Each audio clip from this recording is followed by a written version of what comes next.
Zaman dulu ada seorang raja yang saking cintanya sama kudanya, dia tunjuk itu kuda jadi senator. Ada juga yang lagi main catur, mati mendadak.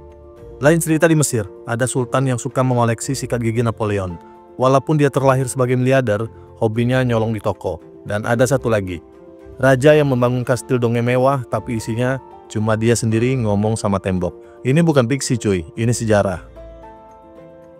Gue Angga, selamat datang di Cerita Kamar Kos, tempat dimana sejarah nggak ngajarin pakai buku, tapi pakai logika mahasiswa gabut yang ngopi jam 3 pagi sambil mikirin gimana caranya bisa berkuasa tanpa harus sekolah raja. Dan di video ini, kita bakal bahas 4 raja paling gila sepanjang sejarah, tapi gila yang beneran gila. Bukan gila kerja, bukan gila cewek, bukan gila kekuasaan, gila uang. Siap-siap, jangan kemana-mana, tonton terus video ini karena setelah ini lu bakalan ngerti kadang kenapa orang yang paling gak waras adalah orang yang paling punya kuasa.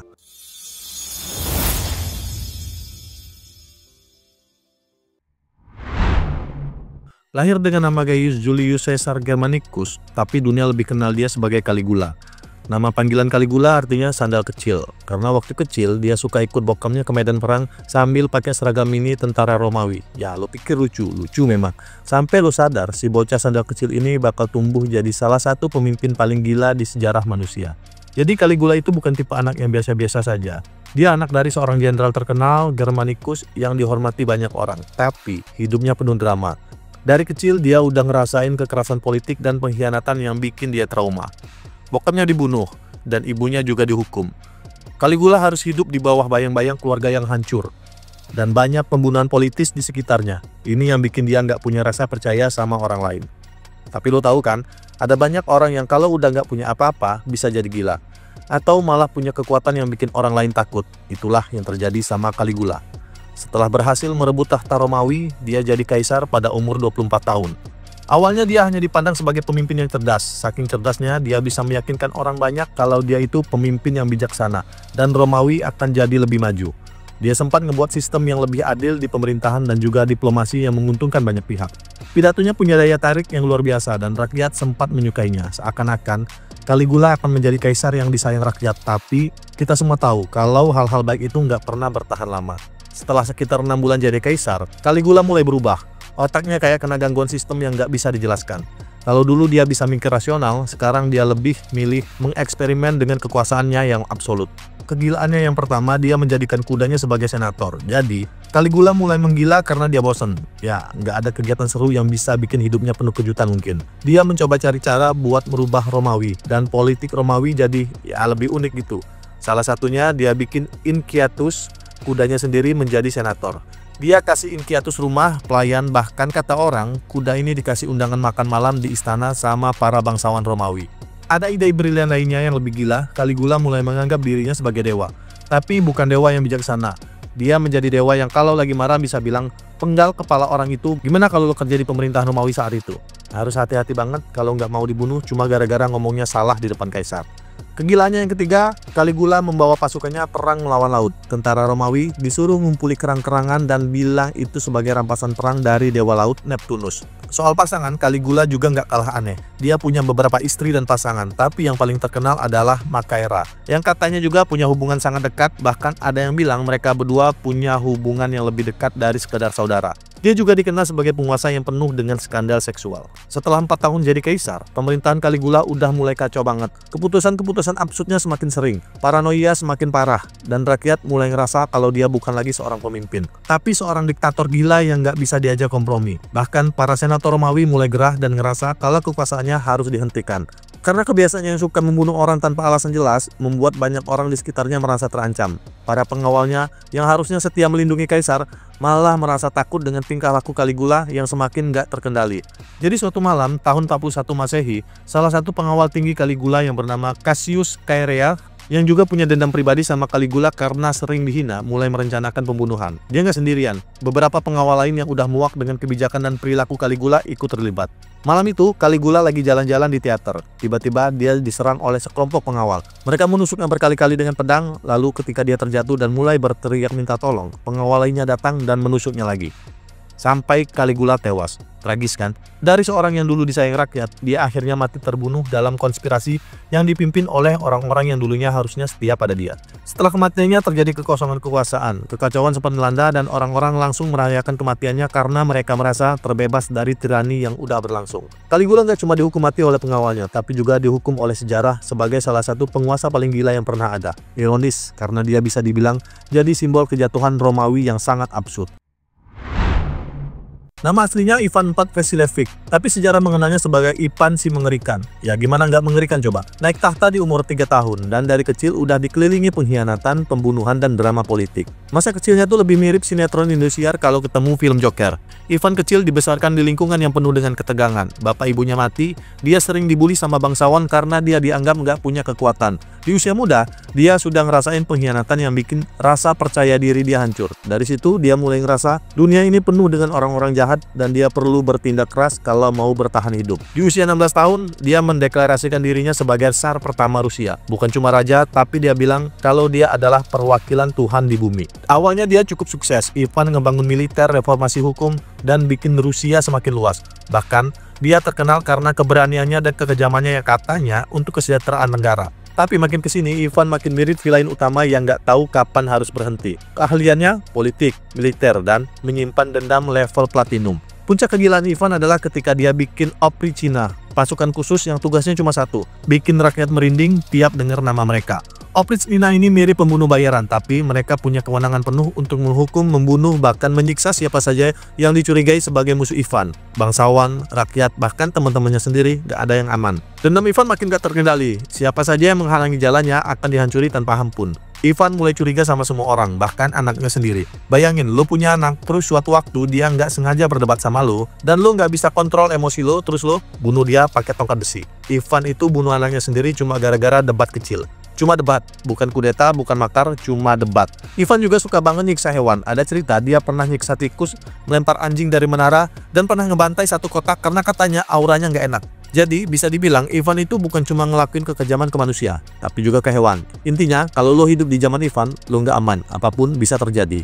Kematian Ivan IV nggak kalah dramatis dan ironis dari kehidupannya yang penuh kekerasan. Setelah memimpin Rusia dengan tangan besi, kejam, dan penuh kebijakan gila, Ivan mengakhiri hidupnya dengan cara yang juga nggak kalah mengejutkan. Tahun 1584, Ivan berusia 54 tahun. Hidupnya semakin penuh ketegangan dan masalah kesehatan. Rusia saat itu udah benar-benar dikuasai ketakutan, dan kebijakan Oprichnina yang dia bikin membuat rakyat dan bangsawan hidup dalam rasa cemas yang nggak kunjung hilang. Ketakutannya nggak cuma terhadap musuh-musuh politik, tapi juga terhadap kesehatannya yang mulai memburuk. Yang paling mengejutkan adalah kenyataan bahwa Ivan mengakhiri hidupnya dengan cara yang terbilang biasa dan tanpa dramatisme khasnya. Catur adalah salah satu cara Ivan untuk meredakan ketegangan mentalnya yang udah semakin parah akibat paranoia yang menumpuk bertahun-tahun. Siapa sangka permainan catur yang biasanya penuh perhitungan ini justru jadi ajang skakmat terakhir buat dia. Di tengah permainan, Ivan ngerasa sesak napas, mungkin akibat stroke atau serangan jantung. Seiring berjalannya waktu, kondisi tubuhnya semakin memburuk. Seperti halnya seorang jenderal yang udah kalah dalam pertempuran, Ivan gak bisa lagi melawan tubuhnya sendiri. Gue rasa sih, ini kayaknya ironi hidup yang gak bisa diprediksi. Seorang tsar yang menaklukkan banyak kerajaan dan memerintah dengan tangan besi, pada akhirnya harus berhadapan dengan lawan yang gak bisa dia lawan. Kondisi tubuhnya yang rapuh. Ada yang bilang kalau Ivan sempat mengamuk dan merasa marah karena gagal skakmat lawannya, dan saking emosinya, tiba-tiba dia tewas. Ada juga versi cerita yang menyebutkan kalau dia mendekati akhir hidupnya dalam keadaan lemah dan penuh paranoia. Tapi pada akhirnya, takdir menjemput Ivan dengan cara yang sederhana namun fatal. Dia meninggal dalam keadaan tergeletak, terengah-engah, tanpa pernah tahu kalau tubuhnya udah nggak mampu lagi bertahan.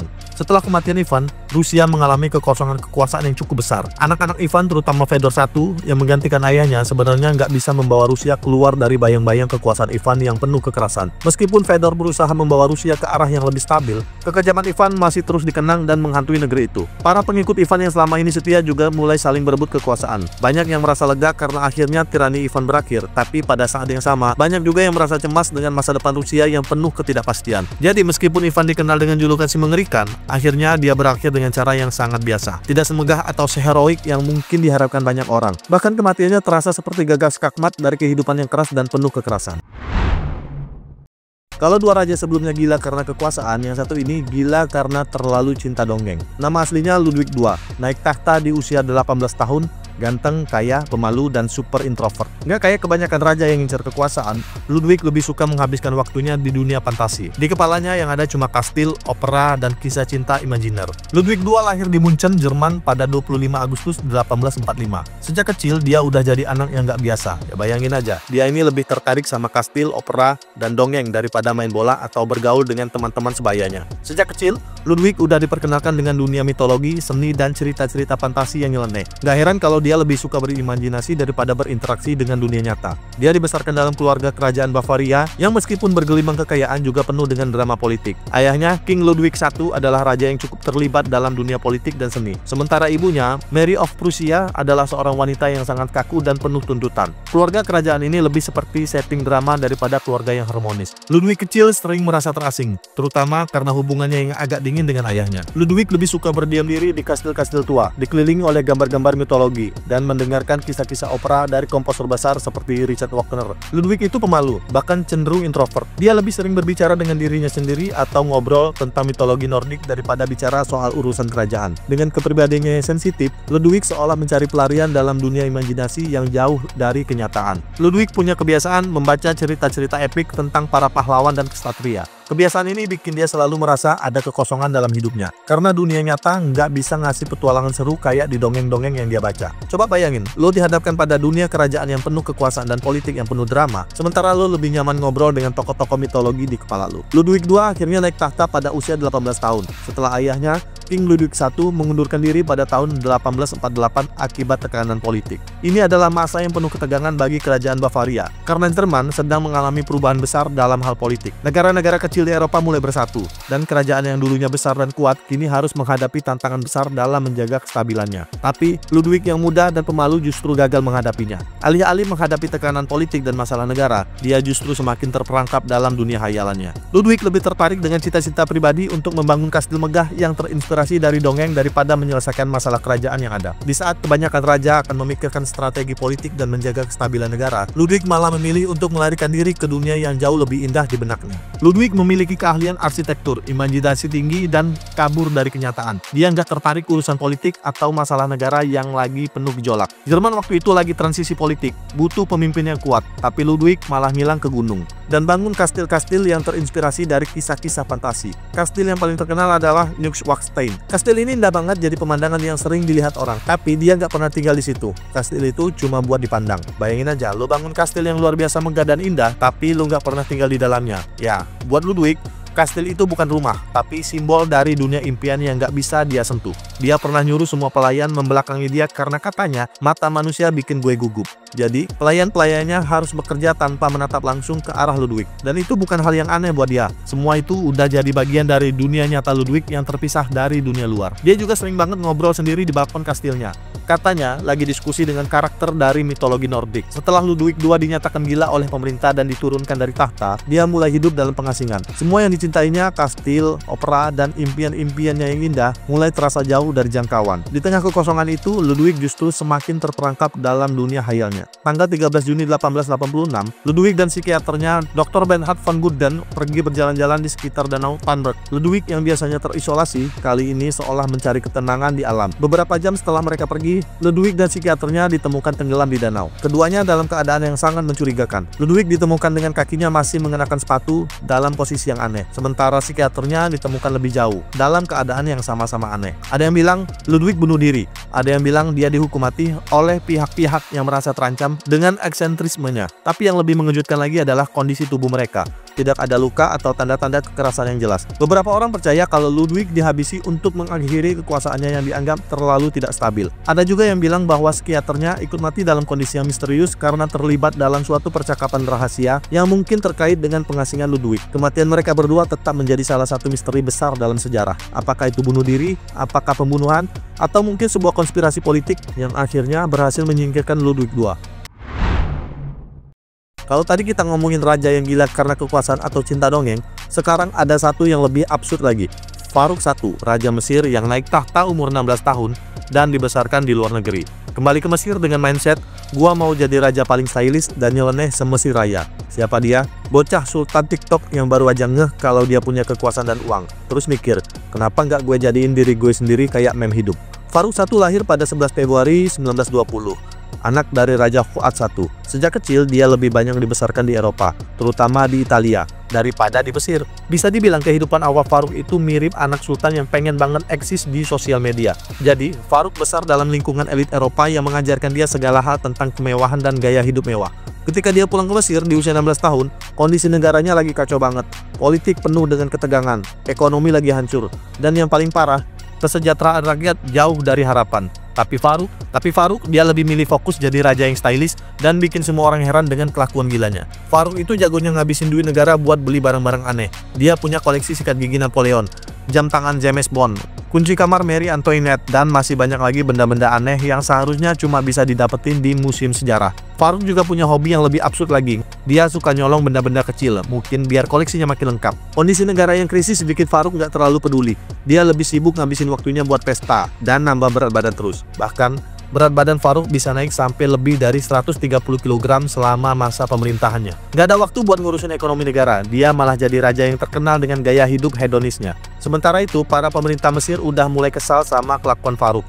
Negara dalam keadaan krisis, tapi dia malah ngumpulin benda-benda aneh dan ngilangin semua kucing di Mesir cuma gara-gara dia dapat mimpi buruk tentang kucing. Setelah digulingkan dari takhta pada 1952, Farouk I pindah ke Italia dan hidup di sana jauh dari sorotan publik. Meskipun sudah kehilangan kekuasaannya, gaya hidupnya yang mewah dan hedonis tetap berlanjut. Dia tetap menikmati kemewahan, makan enak, dan mengoleksi barang-barang antik meskipun nggak lagi jadi raja. Kematian Farouk terjadi pada 18 Maret 1965. Saat itu dia sedang makan malam di rumahnya di Monza, Italia.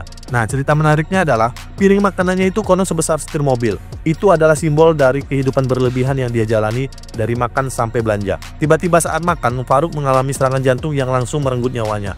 Meskipun dia dikelilingi makanan enak dan gaya hidup mewah, tubuhnya yang udah nggak sanggup lagi menanggung semua itu akhirnya menyerah. Farouk pun meninggal dengan cara yang sama absurd dengan hidupnya. Gaya hidupnya yang penuh pesta, makanan berlebihan, dan kebiasaan makan yang nggak sehat bisa jadi penyebab langsung dari serangan jantung yang menimpanya. Ada juga yang bilang bahwa kematiannya terkait dengan keputusasaan pasca digulingkan dari takhta. Tapi ada juga yang berpendapat bahwa kematiannya itu adalah sebuah konspirasi. Mengingat posisinya yang masih cukup terkenal di dunia internasional, apapun itu, yang pasti, hidup Farouk berakhir dengan cara yang sesuai dengan kehidupannya yang penuh kemewahan dan kegilaan yang dia jalani. Dan itulah kisah tentang 4 raja paling gila, atau mungkin 4 manusia yang terlalu lama duduk di singgasana sampai lupa cara jadi manusia biasa. Mereka semua punya kekuasaan tak terbatas, tapi justru karena itu, mereka kehilangan batas. Karena lu punya segalanya, lu mulai ngelakuin apa aja, sampai akhirnya gila bukan lagi penyakit, tapi gaya hidup. Tapi sebelum lu ketawain mereka, coba tanya ke diri sendiri, berapa banyak dari kita yang berubah saat punya sedikit kuasa? Jadi bos kecil lupa temen, jadi terkenal dikit lupa daratan. Mungkin di dalam diri kita semua ada raja kecil yang nunggu giliran buat ngaco. Karena gila itu bukan warisan, tapi pilihan. Sampai jumpa di kisah-kisah absurd berikutnya. Jangan lupa, sejarah itu bukan buat dihafal, tapi buat dihindari.